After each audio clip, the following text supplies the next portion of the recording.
Good day, everyone. Today, we will begin our discussion on one of the most important foundations of TCM called the five phase theory. The slide introduces our topic, which explores how the five phases help us understand nature, the human body, health, and disease. We will also learn about the essential substances of life, such as chi, blood, essence, body fluids, and spirit. We can see the title Five Phase Theory and Essential Substances. There's also an image of an old Chinese scroll, and this image reminds us that the ideas we are studying come from a long history of observation and medical practice in China. These concepts have been passed down and refined for thousands of years. Before modern laboratory tests existed, Chinese physicians carefully observed nature. They noticed that everything in the world changes, everything grows, declines, and transforms.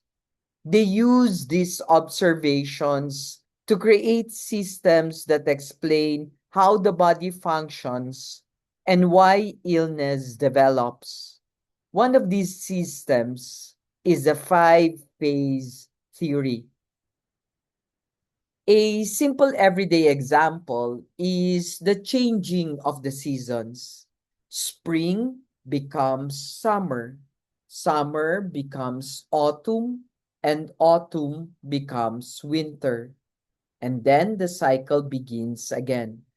Of course, we don't have these seasons in the Philippines. Nevertheless, it's important to see how one transforms to the other. Just as we have just finished the hot season and are now entering into the rainy season. Chinese medicine sees the human body in a similar way as a living system that is constantly changing and adapting.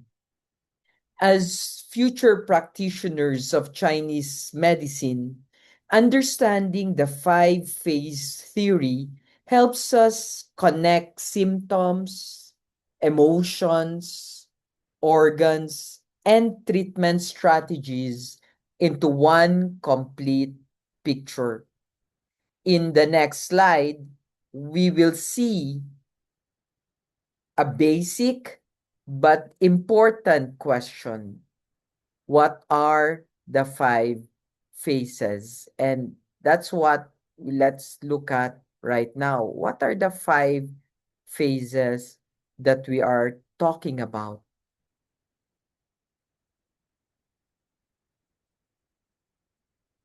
Wu Xing. So the five phases can be the Wuxing or Wuxing, pardon my Mandarin, can be translated in several ways. It can mean five phases, five elements, five movements, five agents, or five stages. Each translation highlights a slightly different aspect of the theory. We need to understand that the five phases originally came from observing the natural world. Ancient people seem to have identified five very important material elements: wood, fire, earth, metal, and water. And by looking at these five, they've noticed that each of these had unique qualities and behaviors. Think about daily life. Wood grows and expands. Fire rises and produces heat.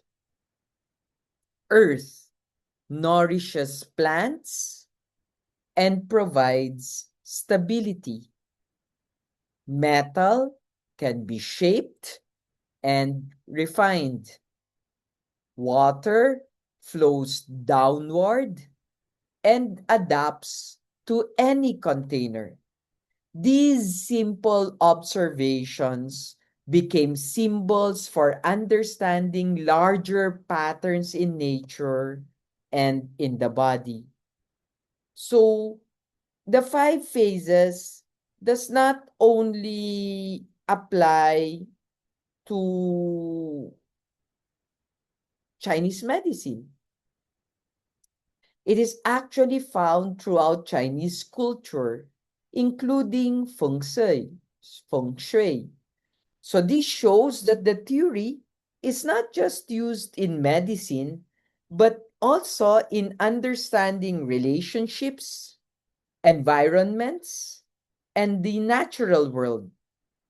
The same principles used to explain nature were eventually applied to understanding not just nature but also the human health. For us in TCM, the five phases provides a framework for understanding how organs influence one another instead of looking at organs simply as individual parts. We look at organs as members of a connected system. Now that we know what the five phases are, let us look at how they are arranged and are connected to each other. These is the five phases.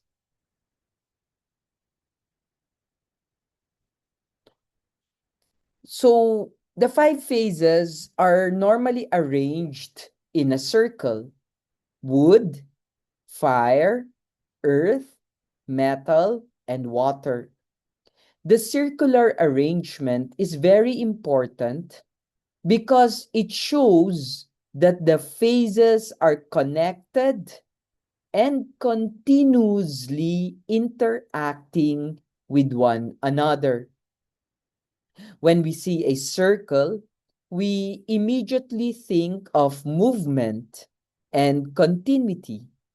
Unlike a straight line that has a beginning and an end, a circle represents an ongoing process. The five phases are not fixed objects. They are dynamic processes.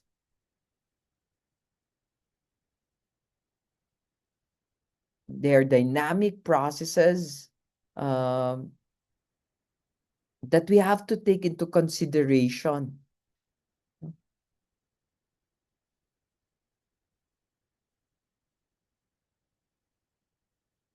So, when we see a circle, we immediately think of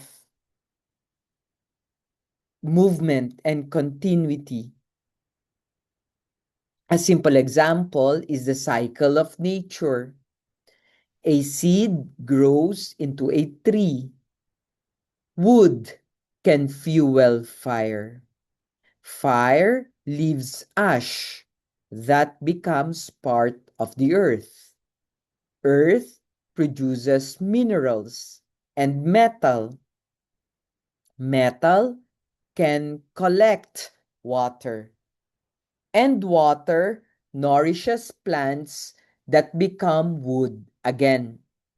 This continuous transformation inspired the ancient understanding of the five phases. In Chinese med, this circular relationship helps explain how different organs support each other. Health exists when these relationships remain balanced. Illness can develop when one phase becomes too weak or too strong and disrupts the cycle. It is important to remember that the five phases are not merely categories to memorize. They describe relationships, movements. In the next slide, we will see why this theory became so important in Chinese medicine and how it can be used eventually in practice.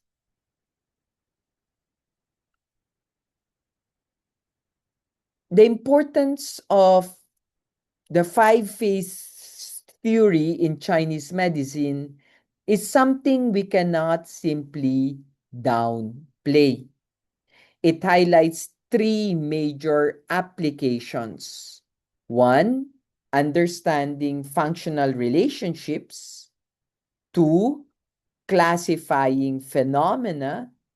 And three, acupuncture protocols.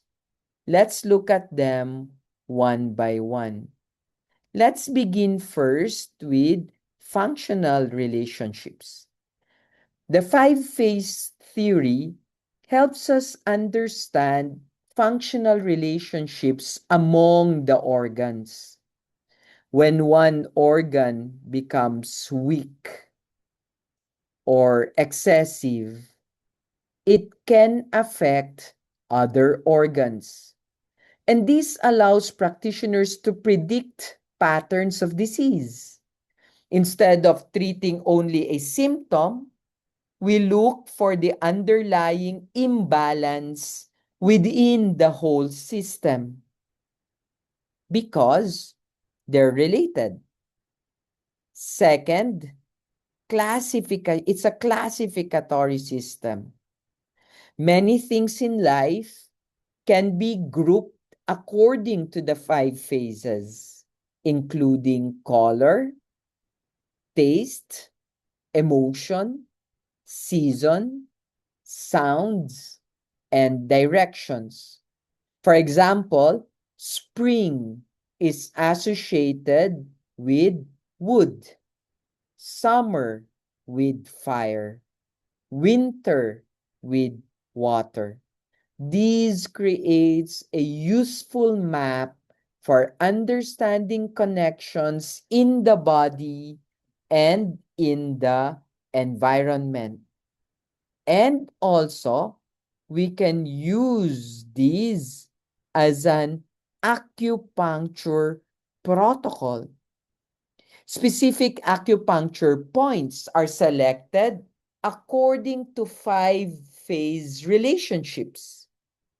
The Shu points, the first five or the last 5 points, always pertains to certain elements. So a practitioner may choose points to strengthen a weak phase, calm an excessive phase, or restore balance between related organs. This makes the theory practical and clinically useful for everyone. In fact, as I've said, there's a 4-point, 4-needle protocol that utilizes this a lot. So this is like maintaining a healthy family. When one family member is struggling, it often affects everyone else. Likewise, when one organ system is out of balance, other systems may also be affected. Five-phase theory helps us understand these relationships. Having seen its importance, we can now explore the unique characteristics of each of these five phases. So there are five phases, and each one have very unique and characteristics, as we've said. So we summarize the defining qualities of wood, fire, earth, metal, and water. These characteristics help us understand why each phase is associated with specific organs, emotions, seasons, and functions in the body. And let's begin with the wood phase. Okay? Wood first. Of course, you can begin anywhere, but I'm just beginning with wood. Wood is associated with growth, like a tree, right? Wood. Flexibility, expansion. Think about a young tree stretching toward the sunlight. That's wood.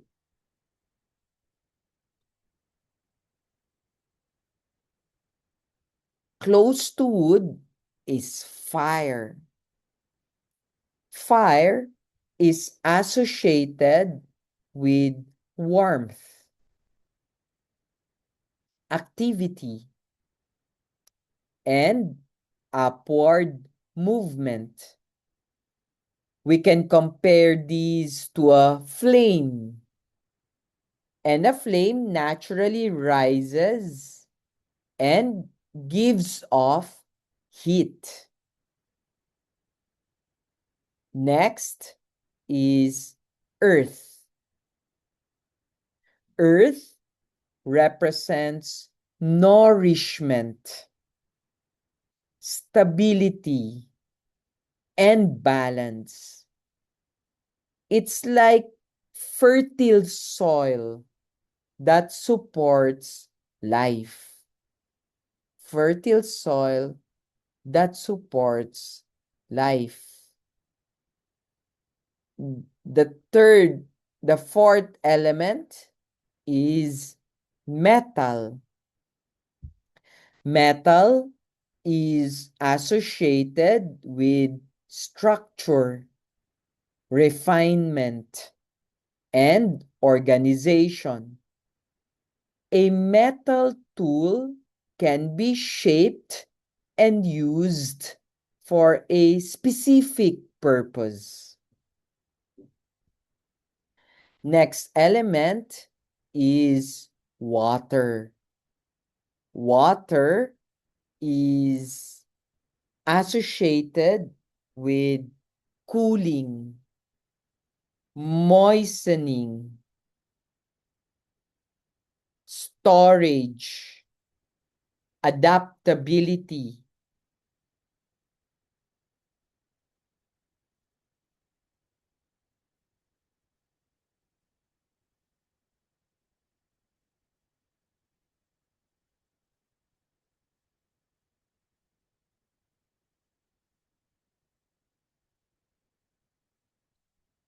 Water can flow around obstacles and, interestingly, can also take the shape of any container.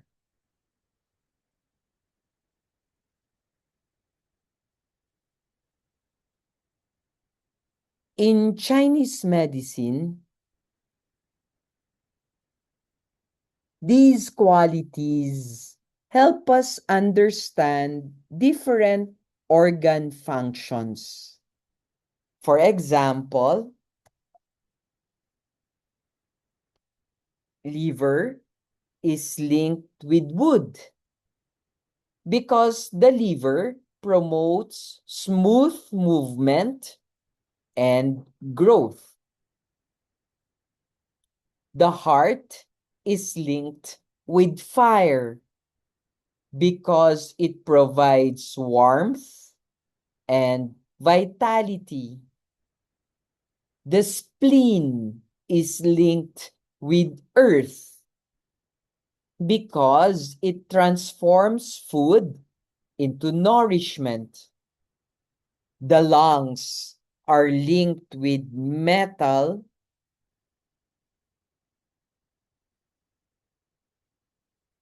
because they regulate and purify.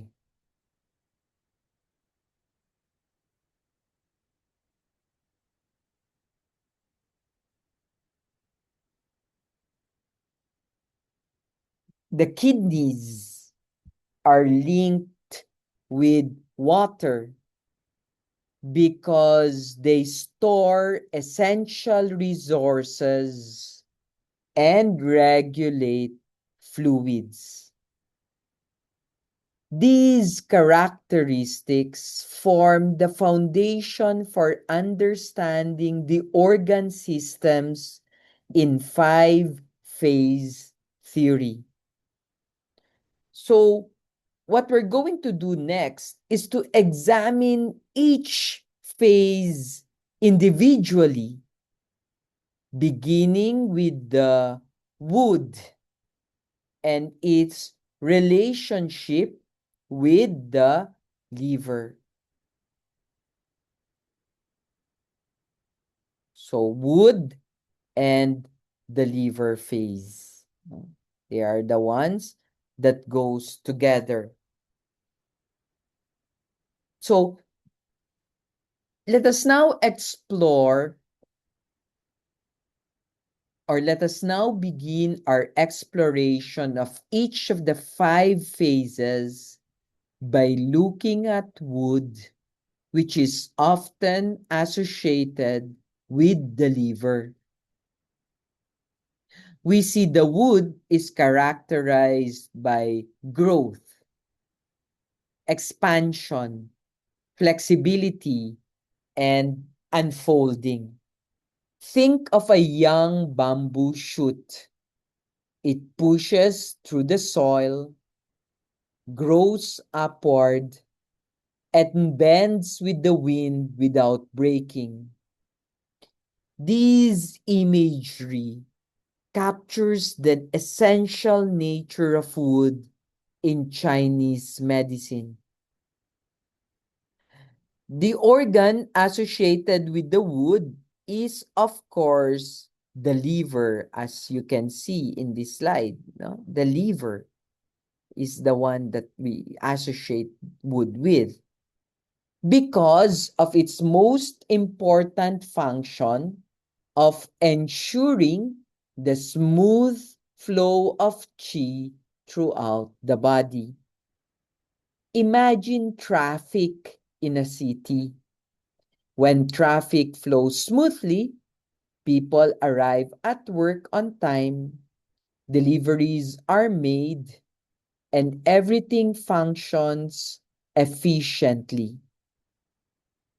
But when there is congestion, frustration, or even anger develops. In the same way, when liver qi becomes constrained, symptoms such as irritability, mood swings, headaches, rib side discomfort, PMS, digestive problems, and muscle tension may appear. A common example from everyday life is a person under chronic stress at work. They suppress their emotions, skip meals, and carry their tension in their shoulders and neck. Eventually, they develop headaches, poor digestion, and irritability. In TCM, we often interpret these symptoms as liver qi stagnation. The wood phase is no longer growing and flowing freely. The slide also tells us that the tendons and eyes and nails are associated with the liver. Clinically, this becomes very useful. Brittle nails may suggest liver blood deficiency. Dry eyes may indicate insufficient liver blood. Tight muscles and tendon problems often point us toward liver imbalances. This is why a TCM practitioner does not only look at the chief complaint, but also at these associated signs. In acupuncture practice, many patients presenting with stress-related complaints require regulation of the liver. Points such as liver 3, Tai Chong, and Li4, Hegu, are commonly used to move stagnant qi. As we move from wood to the next phase, notice that growth naturally generates activity and heat.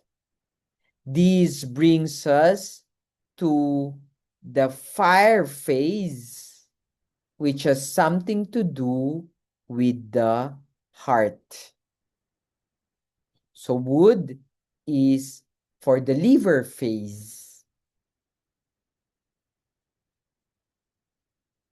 This introduces fire, the phase associated with the heart.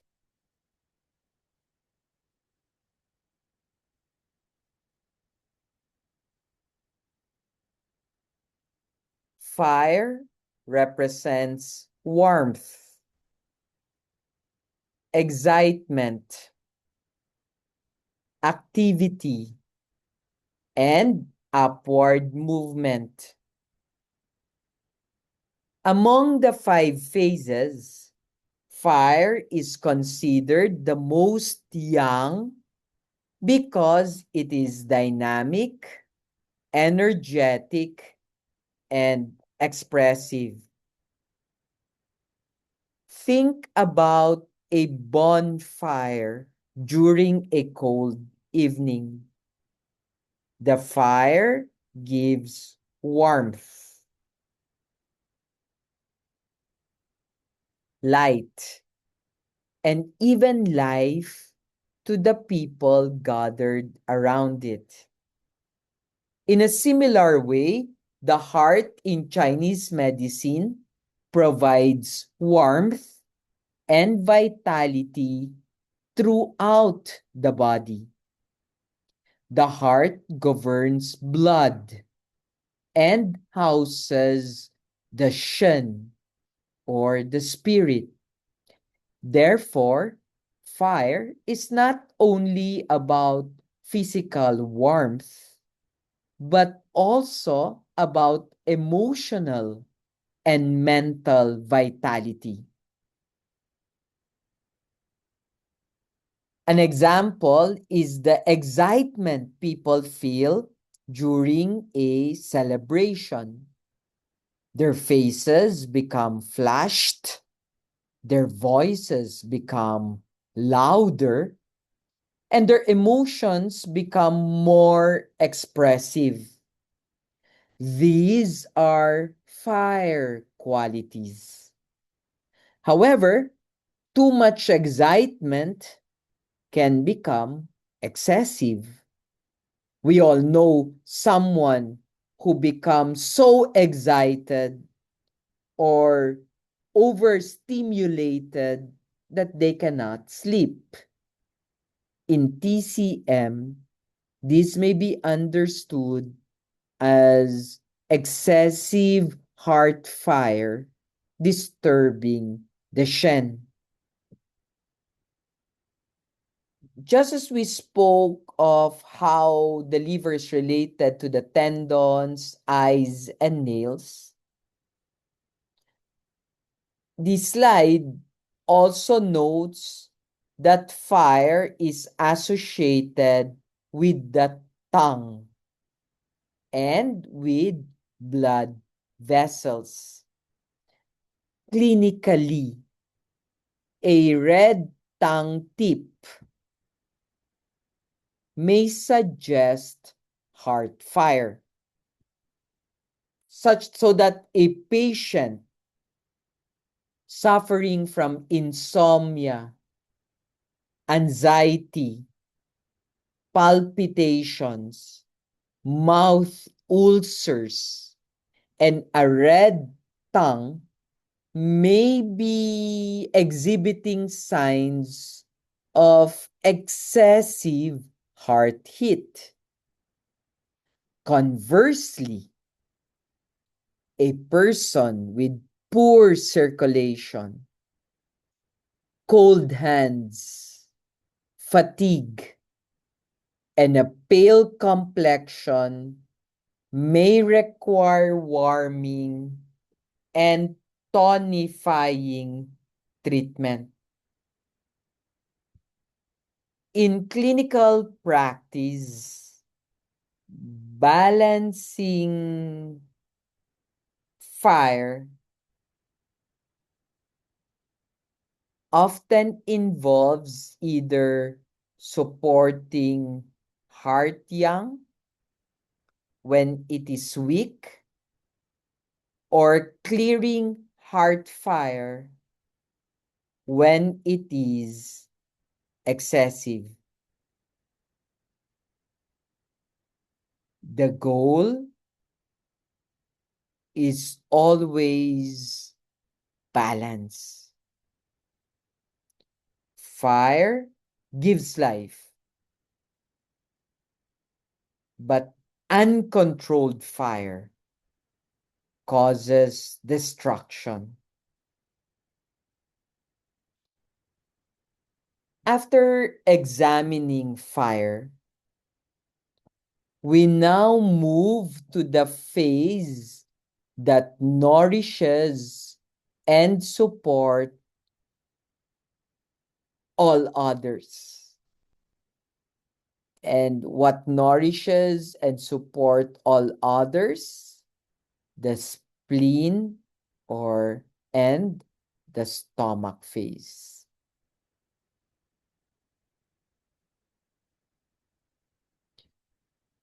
So this slide discusses earth, which is associated with the spleen and stomach. Earth is characterized by producing, receiving, nourishing, and harmonizing. If wood is the growing tree and fire is the flame, earth is the fertile soil that supports life itself. Think about a farmer's field. Healthy soil receives seeds, nourishes plants, and produces food. In the same way, the spleen and stomach receive food and drink, transform them into chi and blood, and distribute nourishment throughout the body. This is why the earth phase is considered central to health. So what happens after we have a healthy meal? Food is digested, nutrients are absorbed, energy is produced, and we feel strong and satisfied. But if digestion becomes weak, fatigue, bloating, loose stools, poor appetite, and brain fog may develop.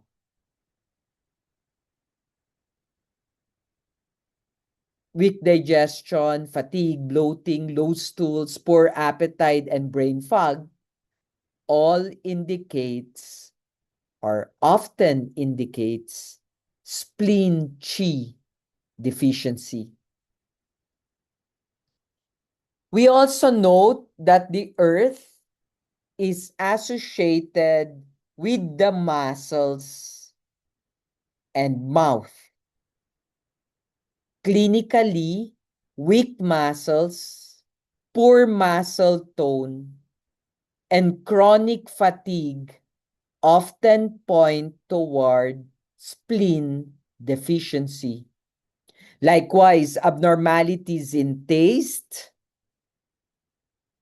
or excessive craving for sweet may suggest earth imbalances. This is why observing the patient's eating habits is so important in TCM diagnosis.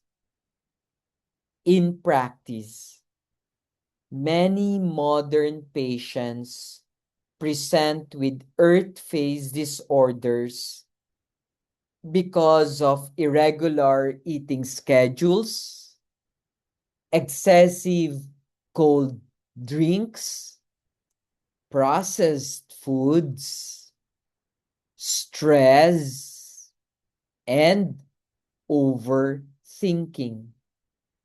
Herbal formulas such as Gui P1 or Sijunsitang often aim to strengthen the earth phase. From the center of the body, we now move upward to the organ that governs breathing and protection.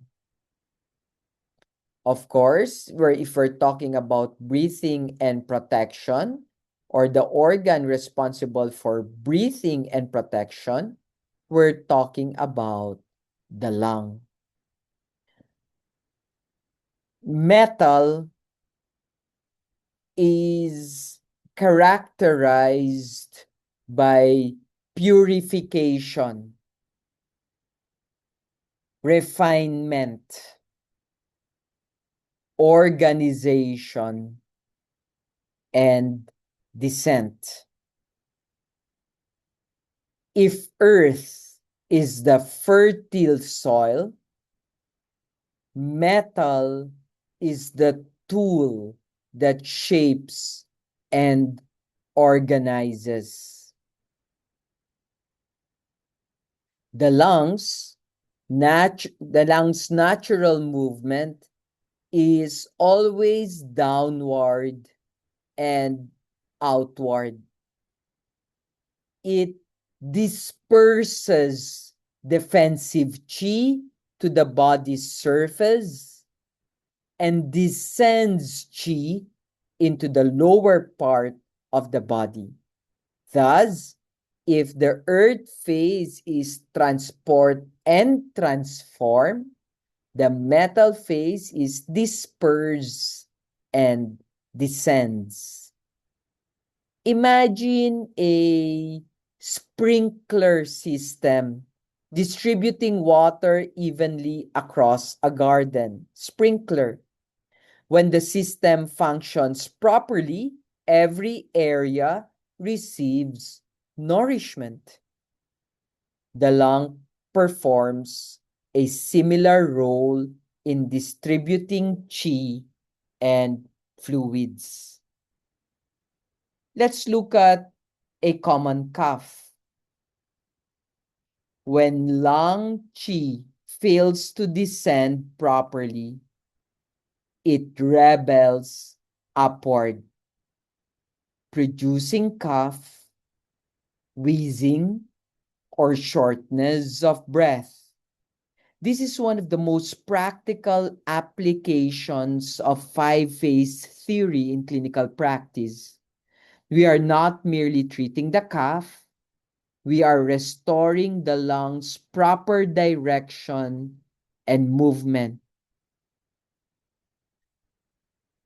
The slide also associates metal with the nose, skin, and body hair. Clinically, frequent colds, allergies, dry skin, eczema, or chronic sinus congestion often involve lung dysfunction. A practitioner treating allergic rhinitis may focus on strengthening lung qi while also addressing the underlying constitutional imbalance. The emotion associated with metal is grief.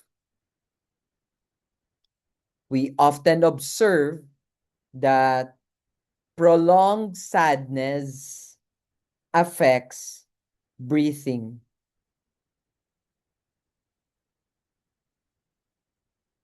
A grieving person may sigh frequently,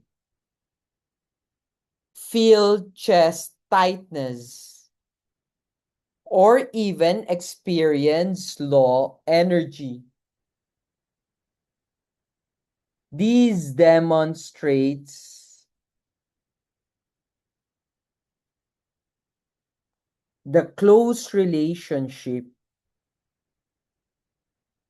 between emotions and organ systems in Chinese medicine.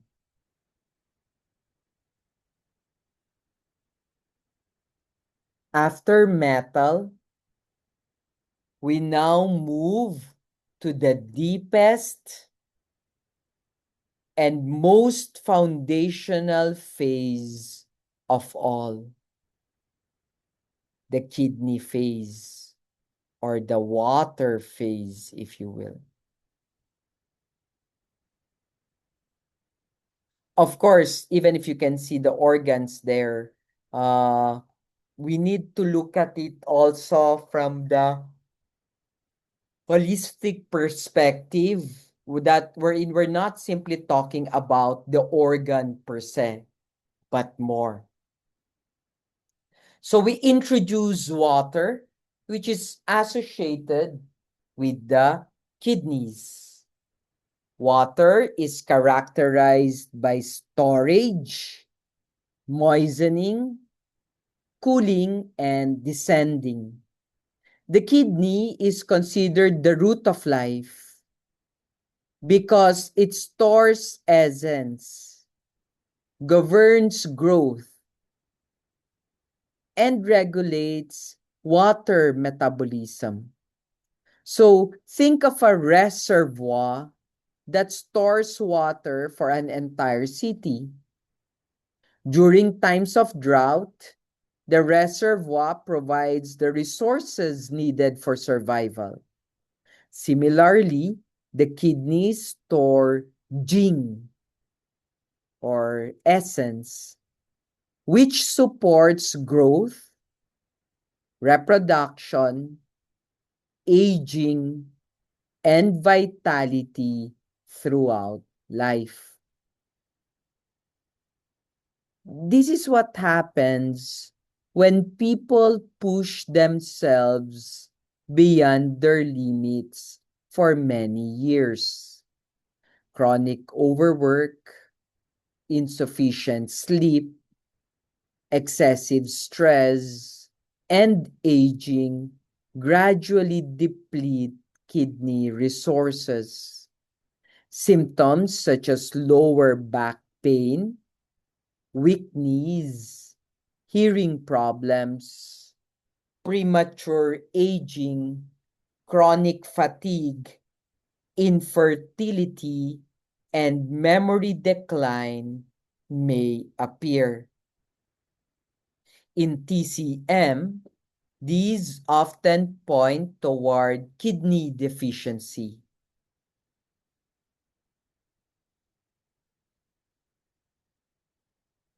Lest we ignore it, it is worth emphasizing that the slide highlights a fascinating concept.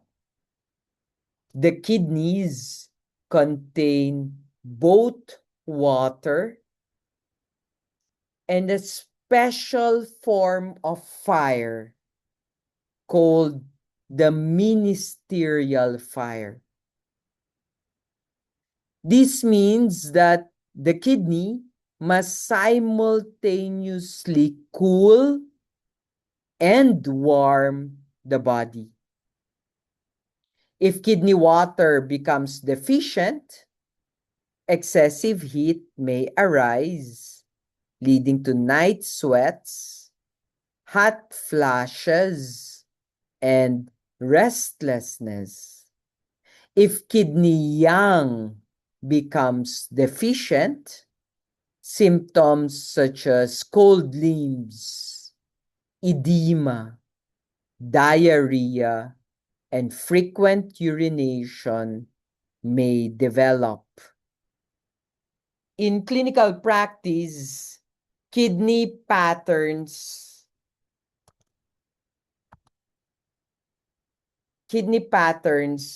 are among the most important because they involve the body's deepest reserves. Many chronic conditions eventually affect the kidneys. So understanding water helps practitioners appreciate the root of vitality itself or life itself. So let's put together through the 5-phase attribution table all of these things we're talking about. And let's summarize the relationships to organs, emotions, colors, tastes, seasons, and even body structure. So there you see wood, fire, earth, metal, and water. And the attribution, you can see on the side. Flavor, color, Zhang organ, season, emotion, body part, and opening.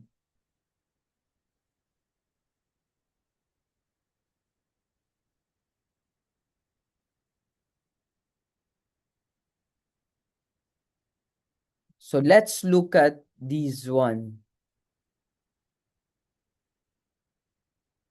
So this slide summarizes the attributions to the 5-phase. It gathers many of the associations of the 5 phases into a single table. At first glance, it may seem like a lot of information to memorize. However, the goal is not simply memorization, but to understand patterns and even relationships. Notice how each phase is connected to a flavor, to an organ, color, season, emotion, body tissue, and sense opening. So wood corresponds to the liver, the color green, the sour flavor, springtime, anger is the emotion, tendons, and eyes. Fire corresponds to heart, red, bitter, summer, overjoy or joy, blood vessels, and tongue. Earth corresponds to the spleen, yellow, sweet, late summer, thinking, muscles, and the mouth. Metal corresponds to the lungs, white, pungent, autumn, grief, skin, and nose. Water corresponds to the kidneys, black, salty, winter, fear, bones, and ears. Think about how often these relationships appear in everyday life. During spring, plants begin growing rapidly. This resembles the expanding quality of food. During summer, everything becomes warmer and more active, reflecting fire. Autumn is associated with drying and letting go, which resembles metal. Winter is a season of storage and conservation, much like water. So, this is extremely useful in clinical diagnosis. Suppose a patient presents with dry eyes, brittle nails, irritability, and headaches. The practitioner immediately notices that many of these signs point toward the liver wood system.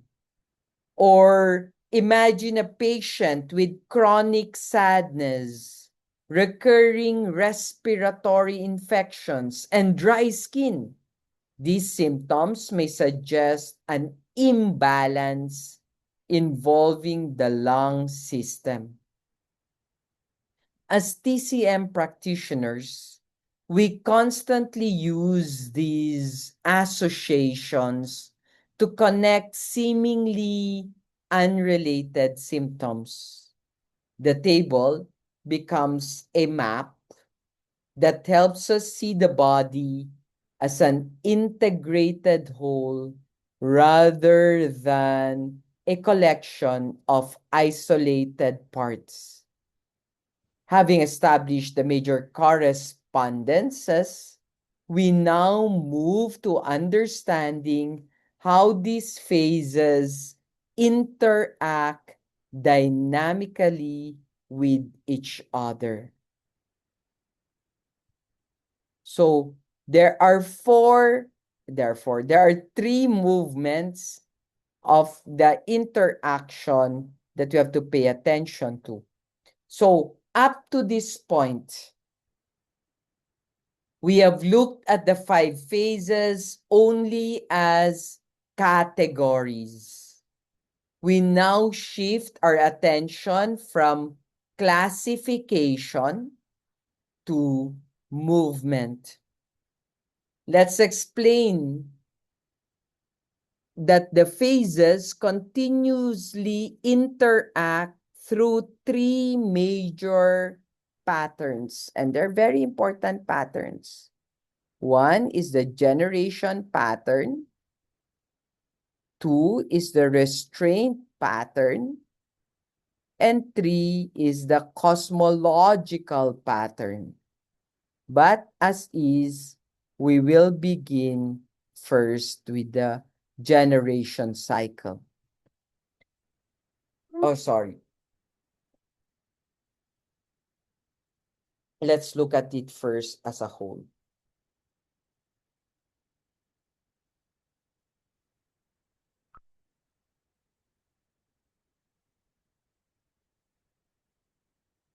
The key idea here at this point is balance through movement. Nature remains healthy because different forces support and regulate each other. The same principles applies to the human body. Health is not a static condition. It is an ongoing process of adjustment and adaptation. Think about a workplace. Some employees create new ideas, others organize those ideas, others supervise quality, and others ensure that mistakes do not get out of hand. If everyone performs their role properly, the organization functions smoothly. The same are the phases we have here. The generation cycle basically describes how each phase nourishes each other. That's generation, nourishment, mother and child relationship. The restraint cycle describes how phases prevent one another from becoming excessive. And the cosmological pattern basically provides another perspective on how these relationships occur within the larger order of nature. Together, these mechanisms maintain harmony. In clinical practice, disease often appears when one of these emotions becomes disrupted. Therefore, understanding movement among the phases is often more important than memorizing the phases themselves. The next slide will introduce these patterns visually so that you can understand their direction. So there are just three patterns actually.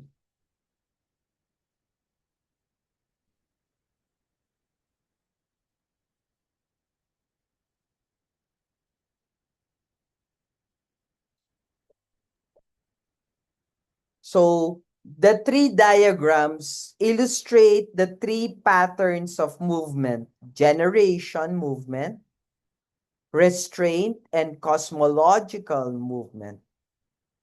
The diagram helps us visualize what was discussed earlier.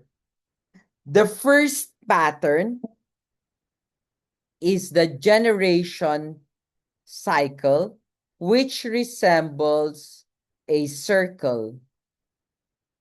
The second pattern is the restraint cycle, which resembles a star. No? You can draw a star inside these five circles. It represents regulation, it represents boundaries, it represents control. And the third is the cosmological arrangement, which highlights directional relationships and energetic organization. So we can look at parenting as an example. Parenting. Parents nourish and support their children, helping them grow and develop. At the same time, parents establish rules and boundaries to prevent harmful behavior. Nourishment without restraint produces chaos. Restraint without nourishment produces weakness. Healthy development requires both. The same principle applies to the body. Organs support one another while simultaneously preventing one another from becoming excessive. If the liver becomes too active, the other systems help moderate its influence. If the kidneys become weak, their child organs may eventually suffer as well. As future practitioners, these patterns helps us understand why symptoms often spread from one organ system to another. Rather than viewing disease as isolated, we begin seeing chains of relationships. And let's look at this one by one. No? Beginning with the generation cycle. This is the generation cycle.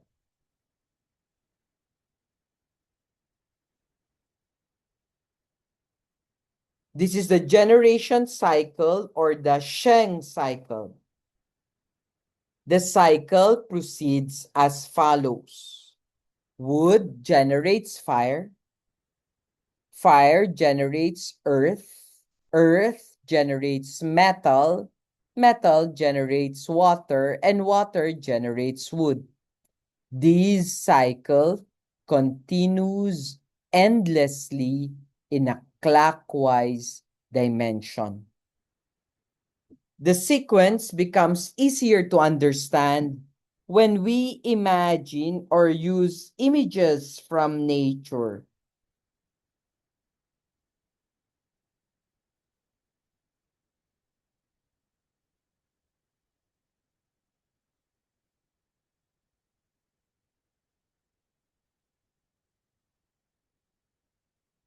Wood feeds fire because wood becomes fuel.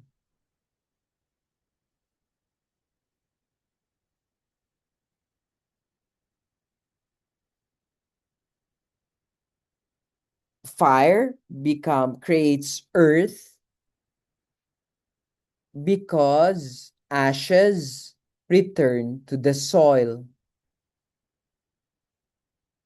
Earth generates metal because minerals form within the earth. Metal generates water because metal condenses moisture. Water nourishes plants and trees, thereby producing wood again. Imagine a healthy family business that is passed from one generation to the next. Knowledge, skills, and resources flow naturally from parents to children. The success of one generation supports the success of the next. This is the essence of the generation cycle. Clinically, the generation cycle helps explain how one organ nourishes another. For example, the kidney water system nourishes the liver wood system. Therefore, chronic kidney deficiency may eventually result in liver deficiency. This is why practitioners often treat the root as well as the branch, or the mother as well as the child. Many herbal and acupuncture treatments are based on this principle. If one organ is weak, we strengthen its mother. This idea becomes even clearer when we discuss the mother-child relationships.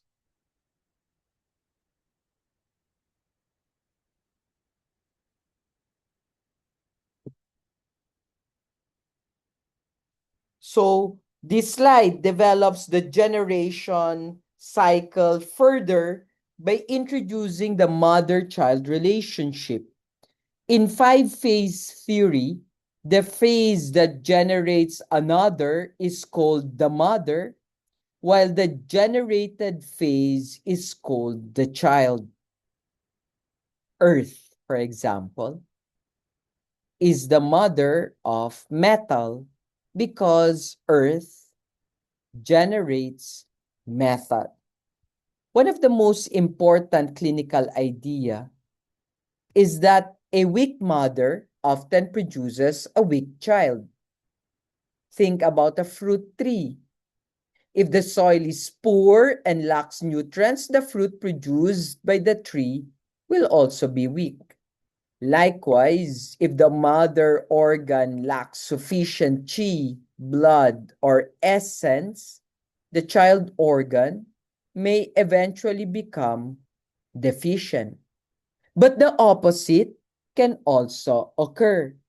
A child may become so demanding that it drains the mother. Consider an adult child who continuously relies on aging parents for financial support. Over time, the parents become exhausted.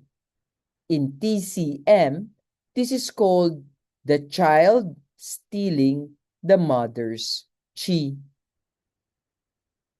This also provides us with a classic treatment principle. For deficiency, supplement the mother. For excess, restrain the child. This principle guides many acupuncture and herbal treatment strategies. Rather than chasing symptoms directly, practitioners often treat the organ relationship responsible for the imbalance. This way of thinking allows us to move beyond simple symptom management and toward true pattern differentiation. The next one is, let's try to illustrate what if there is a mother-child dysfunction.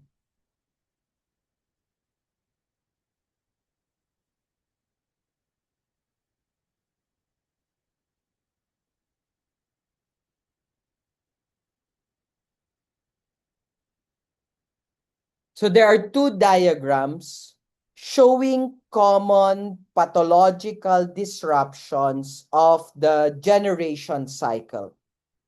The first shows a mother failing to nourish the child. The second shows a child stealing chi from the mother. Both represent breakdowns in normal physiological relationships.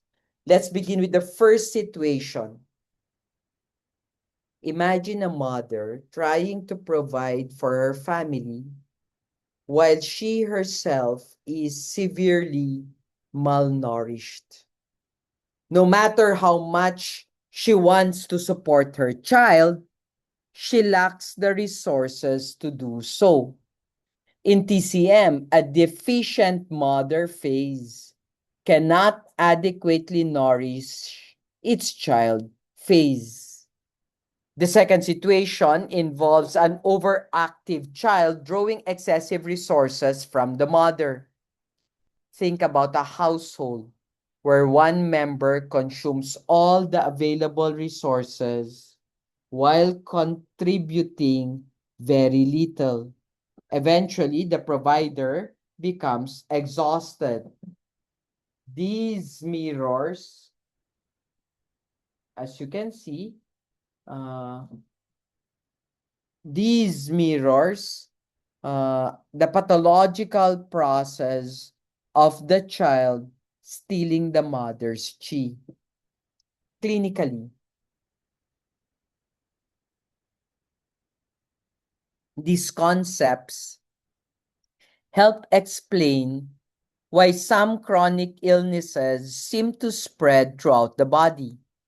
A patient may initially present with kidney deficiency, but years later develop liver blood deficiency because the mother's phase can no longer nourish its child.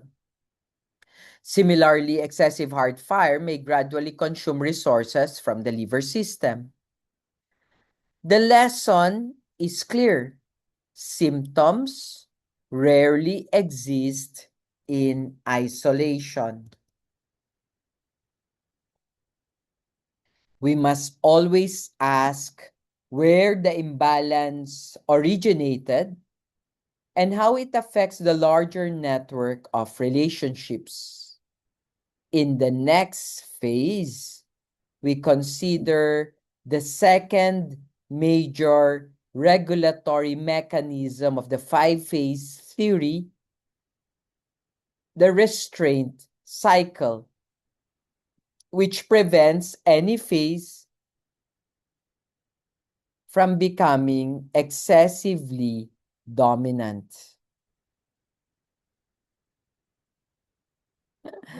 Uh, you can ignore the diagram because the order is wrong, no? The top should be wood. Instead of earth, this should be fire. Earth should be next. Then metal. This should be metal. And the next one should be uh, water, no? As you have seen. So wood restrains earth. Earth restrains water. Water restrains fire. Fire restrains metal. Metal restrains wood. That's the five-pointed star inside. So the restraint cycle is also called the Ke cycle. While the generation cycle explains nourishment and support, the restraint cycle explains regulation and control.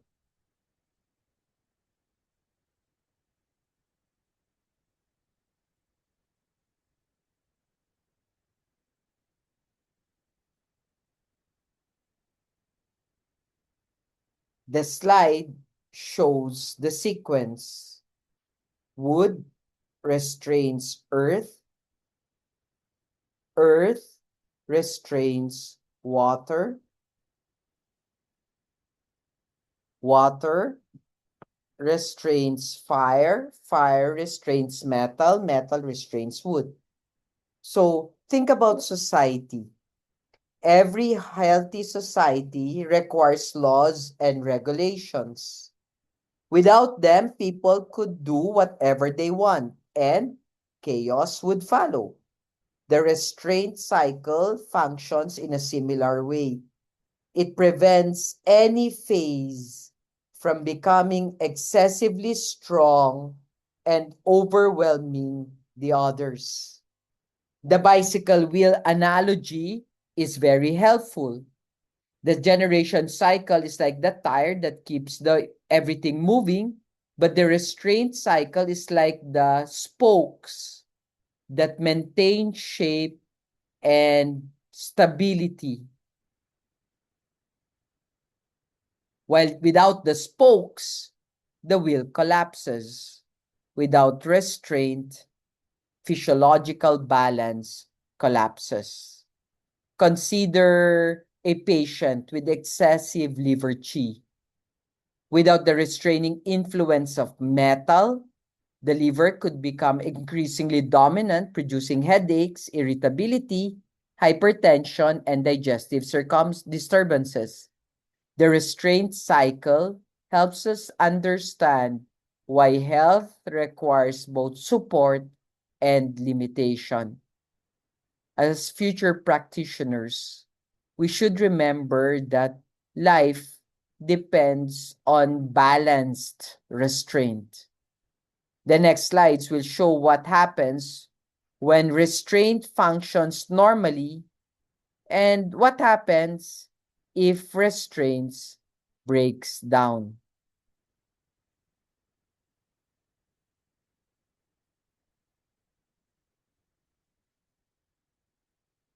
So normal restraint is different from abnormal counter restraint. In the normal pattern, the restraining phase keeps another phase within healthy limits. In the abnormal pattern, the direction of control reverses, creating what Chinese relationship calls as insulting. So imagine a classroom. Normally, the teacher guides the students. The teacher provides direction and structure. But if discipline breaks down, students may begin controlling the classroom instead.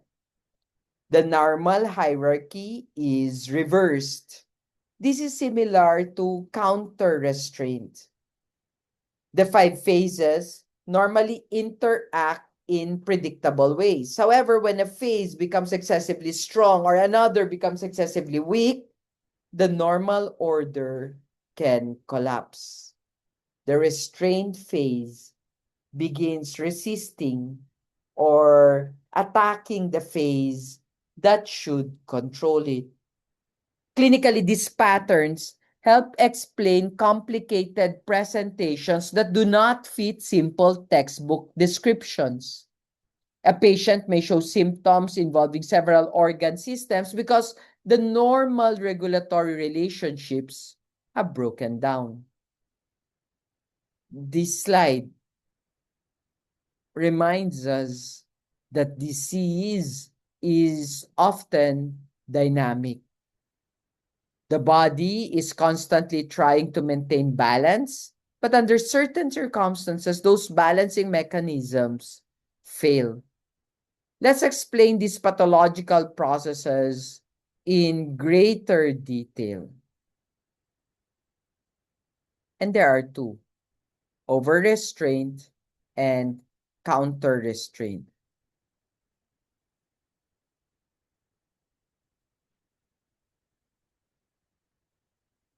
So there are two important pathological mechanisms: over-restraint and counter-restraint. Over-restraint occurs when one phase becomes too strong and suppresses another phase excessively. On the other hand, counter-restraint happens when the normally controlled phase pushes back against its controller. Think about a district superior who constantly criticizes employees. So instead of helping workers improve, the supervisor becomes so controlling that productivity decreases. This resembles over-restraint. The controlling force is no longer healthy. It becomes excessive, even damaging. Now, imagine employees eventually rebelling against that supervisor. Instead of accepting guidance, they resist and cancel authority. This resembles counter restraint. The usual direction of influence becomes reversed. So one of the examples is excessive wood over restricting earth. In TCM terms, this means excessive liver activity suppressing spleen function. Clinically, we often observe this when emotional stress causes digestive symptoms. Many patients report bloating, stomach pain, diarrhea, loss of appetite during stressful period.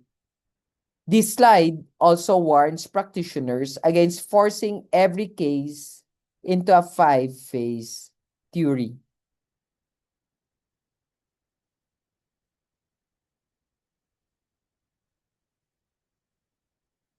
This is an important lesson.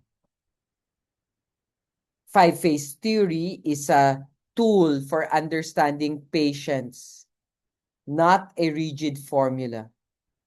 Clinical reasoning must always remain flexible and grounded in actual patient presentations.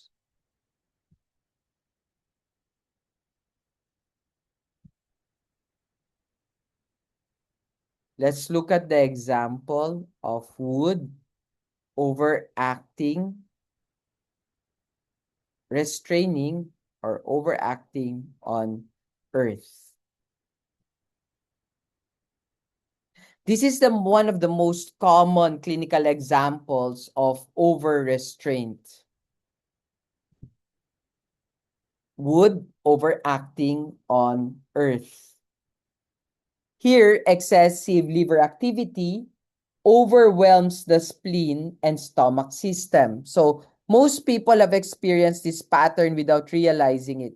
Think about the time when you were very anxious before an examination, job interview, or important presentation. You may have lost your appetite, developed stomach discomfort, or experienced loose bowel movements. Your emotions affected your digestion. In Chinese med, this occurs because the liver governs the smooth flow of qi, while the spleen governs digestion and transformation.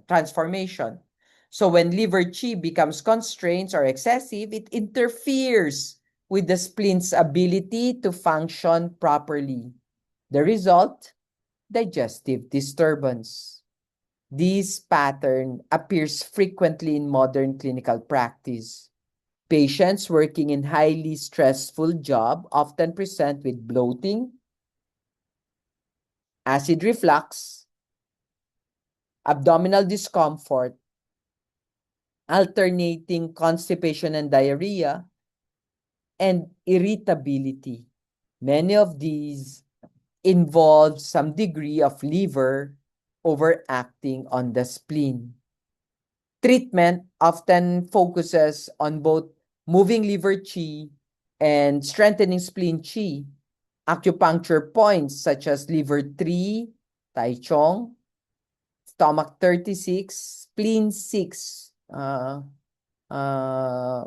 San Yin, and CV12 are commonly used depending on the overall pattern. This slide beautifully demonstrates how emotions and physiology are inseparably linked in Chinese medicine. Let's look at another relationship. This time, it is earth counter-restraining the wood. This is the opposite situation. Earth counter-restraining wood. Here, the earth phase becomes sufficiently strong to push back against wood, reversing the normal relationship.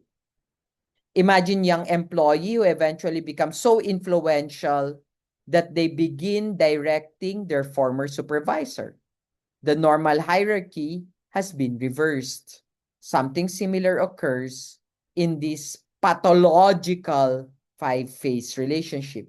Although less common than wood overacting on Earth, this pattern reminds us that any phase can become excessively dominant under the right circumstances.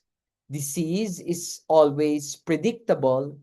The body's regulatory system can become distorted in many ways. Clinically, this concept teaches humility.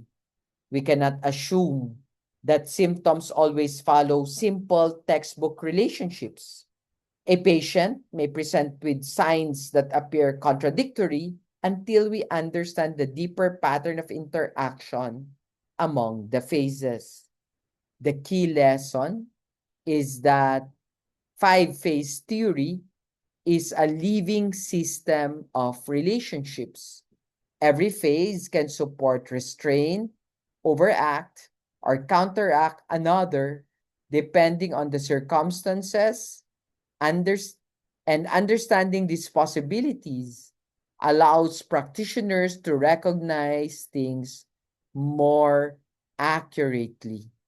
More accurately. So, it's 1:24 in my watch. I'll stop the recording and just continue this lecture in a second phase. And this is where I ended up. It's actually on wood overacting on earth.